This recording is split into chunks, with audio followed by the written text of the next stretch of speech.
Hi viewers, welcome to గ్రహ kitchen. ఈరోజు నేను బాలాపూర్ విగ్రహం గురించి చెప్పబోతున్నాను. వినాయక చవితి రోజున మట్టితో తయారు చేసిన వినాయకుడిని నెలకొల్పి గణేష్ నవరాత్రుల సందర్భంగా పూజలు చేసి వినాయకుడిని నిమజ్జనం చేస్తారు. వినాయకుడిని నిమజ్జనం చేసే ముందు వినాయకుని విగ్రహానికి భక్తులు ఊరేగిస్తారు. వినాయకుని గ్రామోత్సవానికి ముందు గణేశుడికి నైవేద్యంగా అర్పించే వాటిలో లడ్డు బాగా ప్రసిద్ధి చెందింది. తెలంగాణ రాష్ట్రం రంగారెడ్డి జిల్లా మహేశ్వరంలో బాలాపూర్ గ్రామం ఉంది. ఇక్కడ ప్రతి ఏడాది వినాయక చవితికి వినాయకుడికి లడ్డూని వేలం వేస్తారు. రాష్ట్రం నలుమూలల నుండి భక్తులు వచ్చి వేలం పాటలో ఈ లడ్డుని రాష్ట్రంలోనే అత్యధికంగా వేలం పాట పాడి దక్కించుకుంటారు. దీనితో బాలాపూర్ లడ్డు ఎంతో ప్రాముఖ్యతను సంపాదించుకుంది. బాలాపూర్ లడ్డుతో అన్ని విధాల అదృష్టం కలిసొస్తుందని భక్తులు నమ్మకంగా మారింది. లడ్డూకి సంబంధించిన ఇన్ఫర్మేషన్ అయితే చెప్తాను. సో ఫస్ట్ టైం అంటే బాలాపూర్ గణేషుని ఉత్సవ సమితి 1980లో స్టార్ట్ అయిందండి. సో తొలిసారిగా 1994లో బాలాపూర్ లడ్డు వేలంపాట ప్రారంభమైంది. తొలిసారి జరిగిన వేలంపాటలో మనకి కొలను మోహన్ రెడ్డి 450 రూపీస్కి దక్కించుకున్నారు. ఆ లడ్డుని ఆయన పొలంలో చల్లాడు.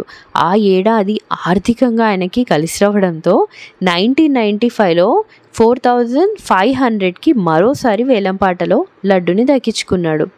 ఆయనకి మళ్ళీ లడ్డు వేలం బాగా కలిసి వచ్చింది. దీనితో లడ్డు ఎంతో మహిమలు కలదని, అంత మంచి జరుగుతుందని నమ్మకంతో బాలాపూర్ లడ్డుకి భక్తుల్లో నమ్మకం పెరిగింది. ప్రతి ఏడాది వందల నుండి వేల నుండి లక్షలకు లడ్డు వేలంపాట చేరుకుంటుంది. బాలాపూర్ లడ్డు దక్కించుకున్న వారి ఇంట్లో సిరి సంపదలు విరజిల్లుతాయని, పసిడి పంటలు పండుతాయని భక్తుల్లో విశ్వాసం పెరుగుతుంది.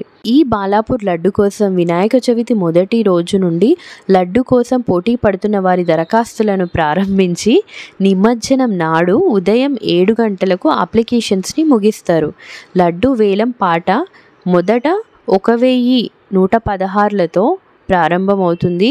వేలం పాటలో లడ్డూని దక్కించుకున్న వారు బాండ్పై సంతకం చేసి వచ్చే ఏడాది వేలం పాట నాడు డబ్బులు ఇవ్వాలి. కూడా మనకి చక్కగా శ్రీరామ అన్నట్టు కూడా పెట్టేశారు. సో ఈ డెకరేషన్ అయితే నాకు చాలా బాగా నచ్చింది. అండ్ మీకు లోపల నుంచి ఎంట్రన్స్ అనేది ఉంటుంది. లోపలికి ఎంటర్ అయిన తర్వాత మనకి అక్కడి నుంచి బయటకి ఎగ్జిట్ అనేది ఇచ్చేస్తారు. అండ్ పోలీస్ సెక్యూరిటీ కూడా చాలా గట్టిగా ఉన్నారండి. సో వాళ్ళు కూడా మనకి మంచిగా గైడ్ చేస్తున్నారు, ఎటు వెళ్ళాలి ఏంటి అని చెప్పేసి. సో ఎంతోమంది భక్తులు చిన్న పిల్లల్ని కూడా పట్టుకొని వాళ్ళ భక్తిని చూపించుకోవడానికి వచ్చేసారు. సో ఇక్కడ మనకి ప్రసాదాలు కూడా ఇస్తున్నారు. సో ఎవరైతే భక్తులు వస్తారో సో వాళ్ళకి మనకి పులిహారతో మంచిగా మీకు ఎంత ప్రసాదం కావాలంటే సో అంత ప్రసాదం కూడా ఇచ్చేస్తున్నారు. ఆ లడ్డునైతే మీరు చూడాలనుకుంటున్నారా? లడ్డు అయితే ఇక్కడ పెట్టరండి. సో లాస్ట్ రోజున ఎవరైతే పాట పాడతారో వాళ్ళకి ఆ లడ్డుని డైరెక్ట్గా ఇచ్చేస్తారు. సో చెప్పిన ప్రకారం మీకు నెక్స్ట్ ఇయర్ వేలం పాటలో చూసారా, ఇక్కడ పెద్ద బోర్డు కూడా పెట్టారు.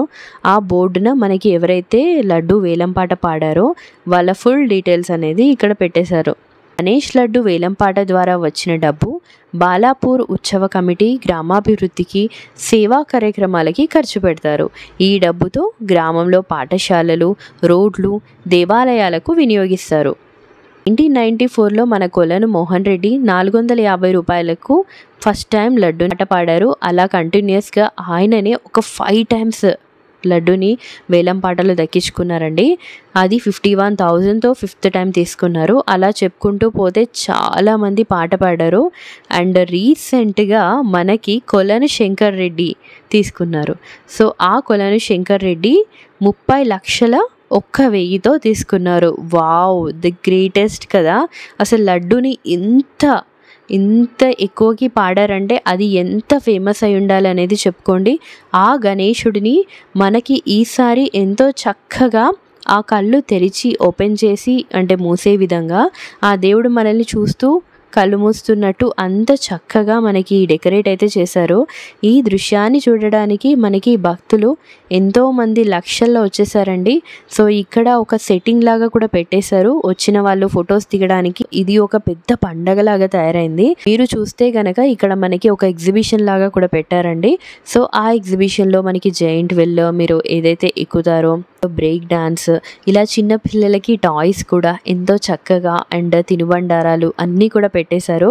సో డ్రాగన్ ట్రైన్ చూసారా ఎంత చక్కగా రెడీ చేశారు కదా. సో వచ్చిన భక్తులందరికీ కూడా మీకు మంచిగా బోర్ కొట్టకుండా ఆ వినాయకుడిని దర్శించుకున్న తర్వాత ఇలా మీరు ఇక్కడికి వచ్చేసి హ్యాపీగా ఎంజాయ్ చేయొచ్చు. సో మీరందరూ కూడా ఫ్యామిలీతో వెళ్తే ఇది దృశ్యం అనేది చక్కగా చాలా బాగుంటుంది. సో నేనైతే చాలా బాగా ఎంజాయ్ చేశాను. జైంట్ వీల్ కానీ, బ్రేక్ డాన్స్ కానీ, ఇలా చెప్పుకుంటూ పోతే నేను డ్రాగన్ ట్రైన్ ఇలా అన్నిటికీ కూడా చాలా బాగా ఉంది. సో ప్లేస్ కూడా చాలా పెద్దగా ఉంది.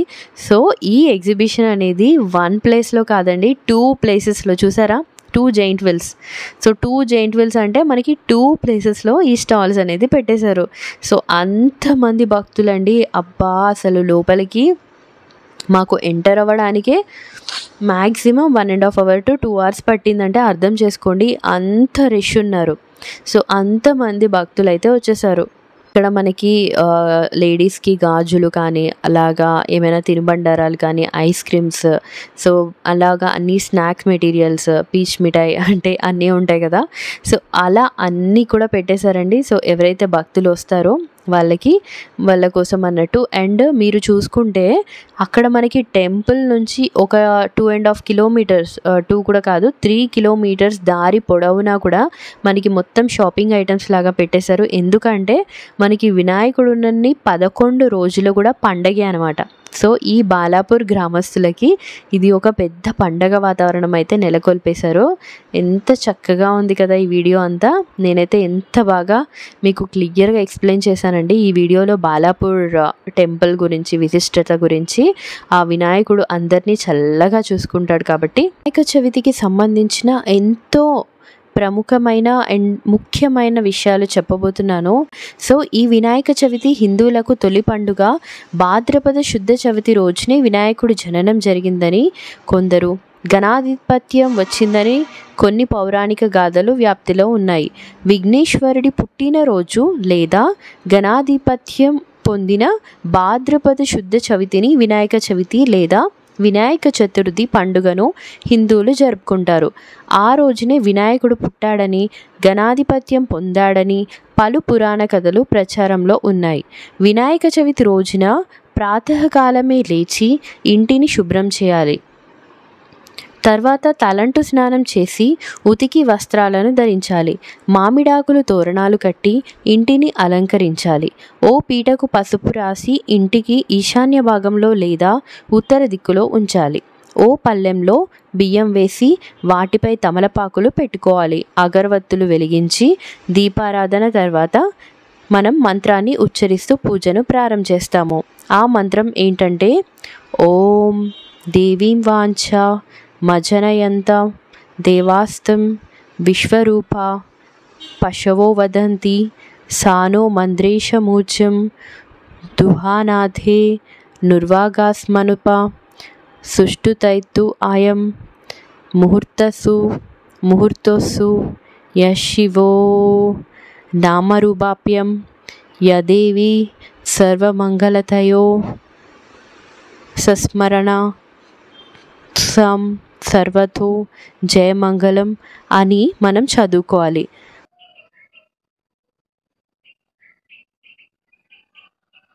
ఆసనంపై వినాయక ప్రతిమను ఉంచి పాలవెల్లికి పసుపు రాసి కుంకుమతో బొట్టు పెట్టి విగ్రహం తలపైకి వచ్చేలా దాన్ని వేలాడదీయాలి.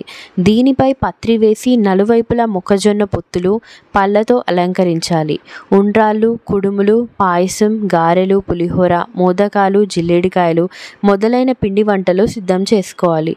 రాగి లేదా ఇత్తడి పాత్రను తీసుకొని పసుపు రాసి అందులో నీళ్లు వేసి పైన టెంకాయ జాకెట్ ఉంచి కలశం ఏర్పాటు చేసుకోవాలి. సో ఇలా మనం ఎంతో కూడా పవిత్రంగా చేసుకున్న ఈ వినాయక చవితి పూజ తర్వాత మనం ఇలాగ నిమజ్జనం అనేది చేస్తున్నాము. ఇన్ఫర్మేషన్ అయితే చెప్పేసాను కదా బాలాపూర్కి సంబంధించింది. సో ఈ వీడియో కనుక మీకు నచ్చినట్లయితే తప్పకుండా లైక్ చేయండి. అండ్ మరెన్నో కొత్త అప్డేట్స్ కోసం మా ఛానల్ని తప్పకుండా సబ్స్క్రైబ్ చేయండి. పక్కనే ఉన్న బెల్ ఐకాన్ని ప్రెస్ చేయండి.